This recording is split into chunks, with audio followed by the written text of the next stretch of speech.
Assalamualaikum warahmatullahi wabarakatuh. Perkenalkan, nama saya Sarah Safa Zahrani dengan NIM 22040450135 dari jurusan Psikologi Pendidikan dan Bimbingan. Kesempatan kali ini saya akan membawakan penjelasan mengenai analisis sosiokultural Vygotsky dalam perspektif psikologi pendidikan sebagai UTS mata kuliah Psikologi Pendidikan dengan dosen pengampu Prof. Dr. Syamsul Bahri Talib, MSI, Dr. Abdul Saman, MSI Cons, dan Bapak Sulfikar SPD MPD.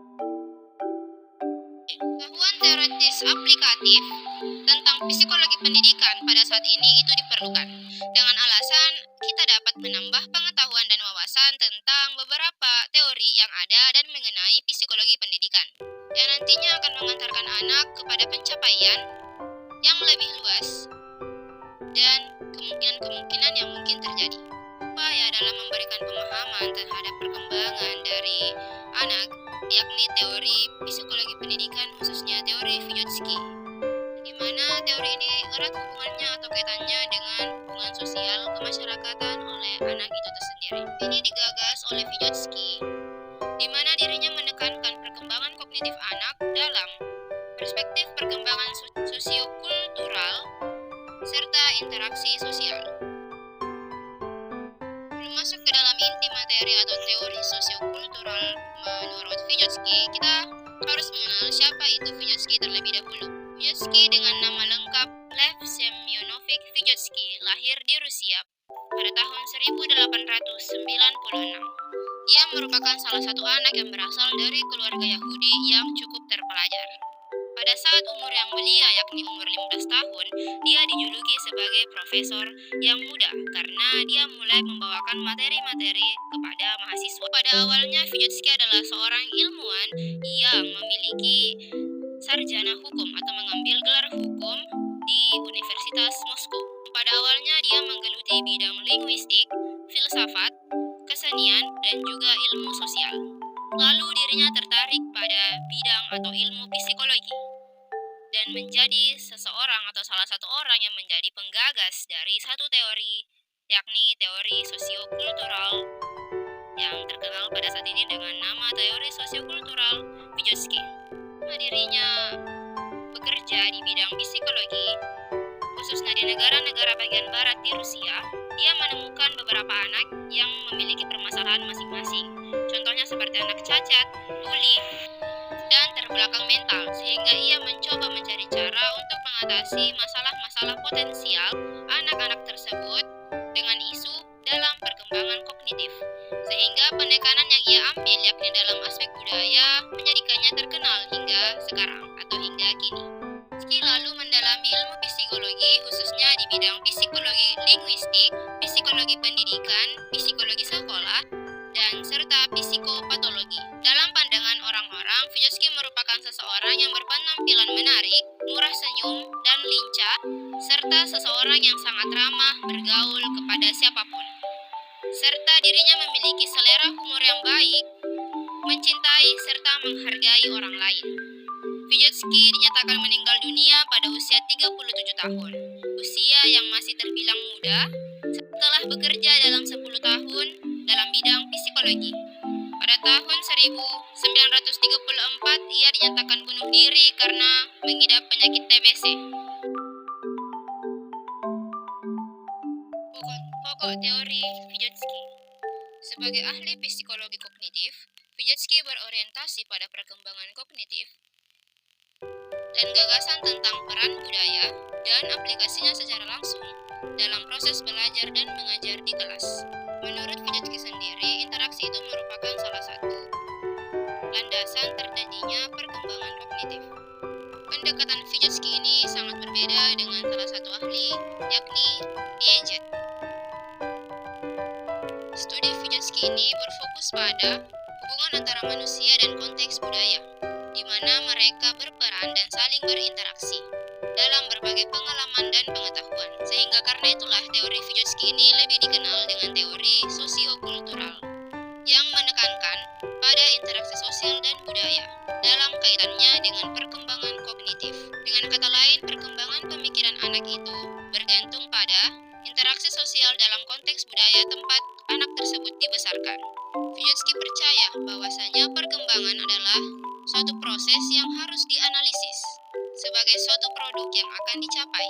Vygotsky percaya bahwasanya hidup merindukan proses perkembangan, dan hal ini sangat tergantung pada interaksi sosial. Dan belajar sosial itu secara aktual berpengaruh terhadap perkembangan kognitif seorang anak.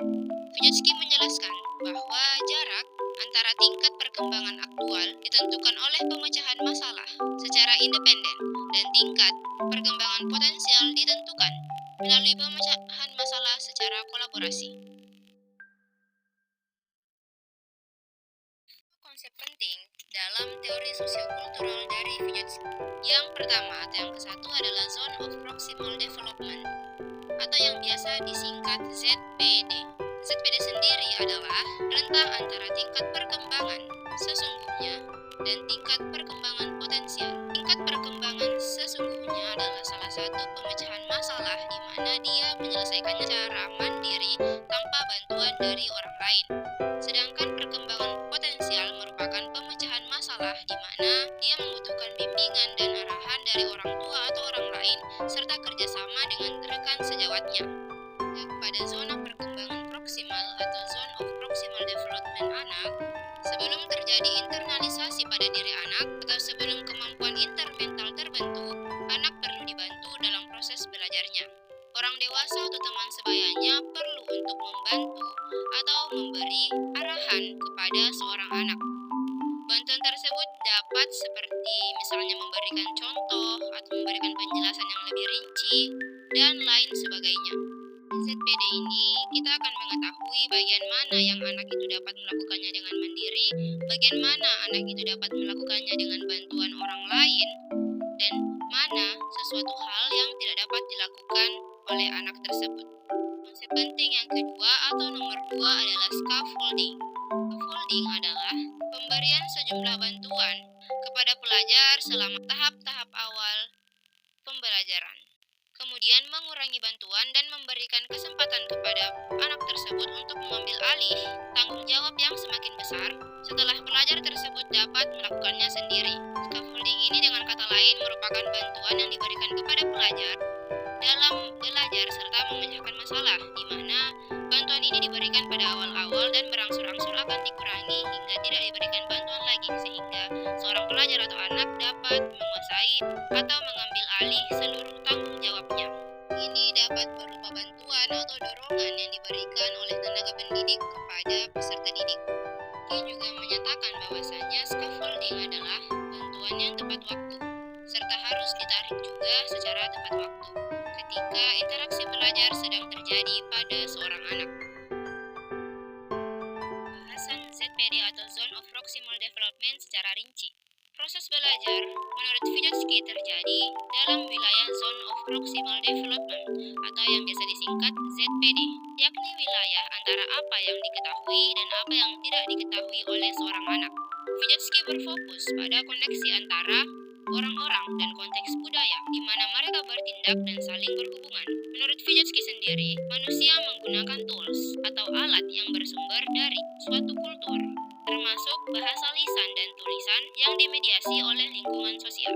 Nah, di bawah ini, Anda bisa melihat suatu lingkaran yang merupakan gambaran dari ZPD atau Zone Proximal Development. Dapat dilihat ada 3 tingkatan lingkaran. Di inti lingkaran adalah warna yang tergelap, di luarnya lebih terang, dan di paling luar lingkaran itu warna biru yang lebih terang. Nah, di lingkaran yang terdalam atau di inti lingkaran, kita dapat membaca can do independently, atau sesuatu hal yang dapat dilakukan secara independen atau mandiri. Lalu lingkaran yang di luarnya bertuliskan can do if guided, atau dapat dilakukan jika ada dorongan atau ada arahan. Dan di lingkaran yang paling terluar bertuliskan can do even if guided, atau yang artinya tidak dapat dilakukan bahkan ketika diberi arahan. Jadi hal tersebut merupakan contoh dari ZPD, di mana adanya batas antara apa yang diketahui dan apa yang tidak diketahui oleh seorang anak. Lalu pembahasan secara utama dari scaffolding. Bruce Effendi, folding adalah bantuan atau support kepada seorang anak dari seseorang yang lebih dewasa atau lebih kompeten dari anak yang bersangkutan. Lalu menurut ahli lain yakni Winata Putra dan kawan-kawan menambahkan bahwasanya scaffolding adalah proses memberikan tuntunan atau bimbingan kepada siswa untuk mencapai apa yang harus dipahami dari apa yang sekarang sudah diketahui. Dengan kata lain, bahwasanya scaffolding ini sama seperti tadi, merupakan bantuan atau arahan dari seseorang yang lebih kompeten atau orang tua ataupun tenaga pendidik kepada peserta didik. Sehingga peran perancah ini sangat penting dari scaffolding. Teori sosiokultural Vygotsky itu menekankan pentingnya perkembangan kecerdasan atau inteligensi melalui kultur dan masyarakat. Menurutnya, perkembangan individu itu terdiri dari dua tahap. Yang pertama, tahap yang dimulai dengan pertukaran sosial antar pribadi. Dengan kata lain, interaksi dengan lingkungan sosialnya. Kemudian terjadi internalisasi intrapersonal. Seorang ahli yang bernama Forman dan Gesden mengemukakan bahwasanya para siswa dapat memperoleh strategi baru melalui upaya mengamati atau kerjasama dan hubungan antar pribadi. Selanjutnya adalah model pembelajaran kolaboratif dan kooperatif. Model pembelajaran kolaboratif menurut pandangan Vygotsky dikembangkan berdasar nilai-nilai budaya sosiokultural. Dalam kaitan model pembelajaran kolaboratif, nilai-nilai budaya Siri yang sekiranya dikembangkan sekiranya sesuai untuk dikembangkan dalam lingkup persekolahan, mencakup si pakatau atau saling menghormati dan saling menghargai yang diiringi oleh sikap rendah hati.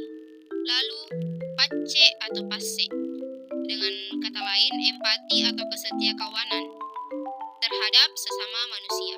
Selanjutnya, alempureng atau kejujuran, kerelaan berkorban, dan ketaatan kepada Tuhan Yang Maha Esa. Model pembelajaran kooperatif dalam kaitannya dengan tugas-tugas perkembangan bahasa atau komunikasi aktif dan komunikasi pasif, mencakup kemampuan mengerti isyarat dan pembicaraan, dengan kata lain komunikasi pasif, dan mengungkapkan dengan isyarat-isyarat atau kata-kata, dengan kata lain komunikasi aktif.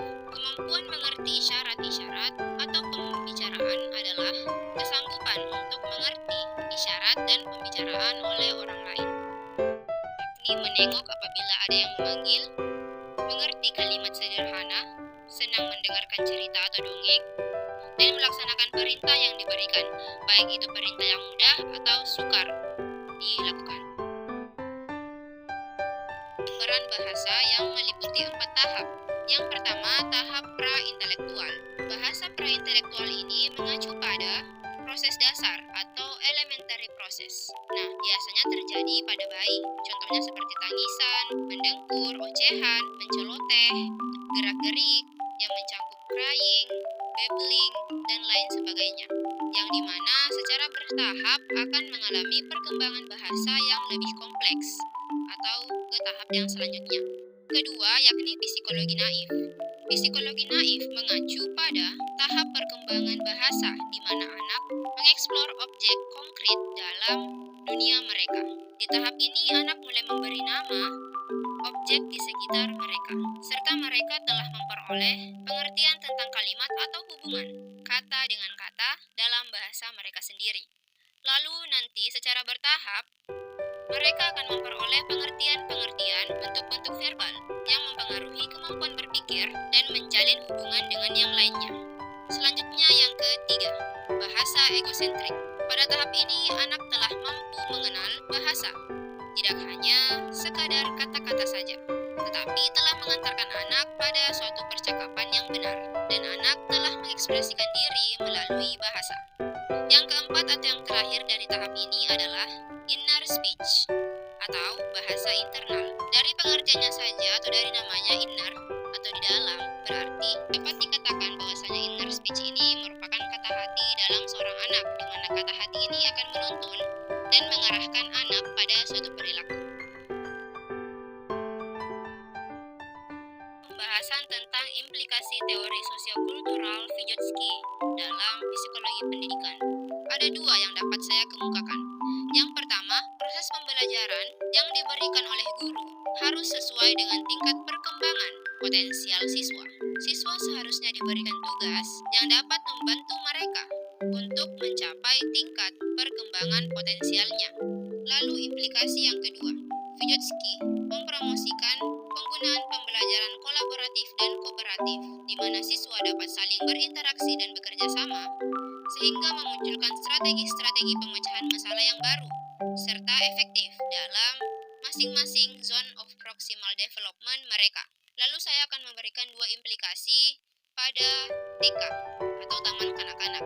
Yang pertama adalah susunan kelas yang berbentuk kolaboratif atau kerjasama antara anak-anak, sehingga mereka dapat berinteraksi menyelesaikan masalah-masalah secara kolaborasi pada mereka. Yang kedua adalah pendekatan melalui scaffolding atau perancah, yakni pemberian bantuan atau dorongan dari orang lain yang lebih mampu, dalam hal ini guru ataupun orang tua ataupun teman sebaya atau sejawat yang bisa lebih kompeten dibanding dirinya dalam melakukan sesuatu. Dalam hal ini saya akan mengambil guru sebagai scaffolding, di mana guru dituntut untuk menciptakan kondisi yang memungkinkan peserta didik dapat berkolaborasi dan menyelesaikan masalah melalui proses belajar yang saling berinteraksi.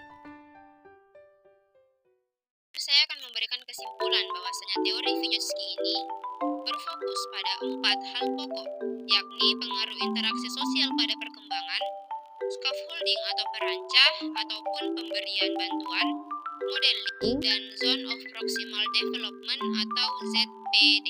Vygotsky memandang bahwasannya model pembelajaran secara kooperatif dengan menekankan aspek budaya dan scaffolding dalam menyelesaikan masalah merupakan faktor utama perkembangan kognitif bagi anak.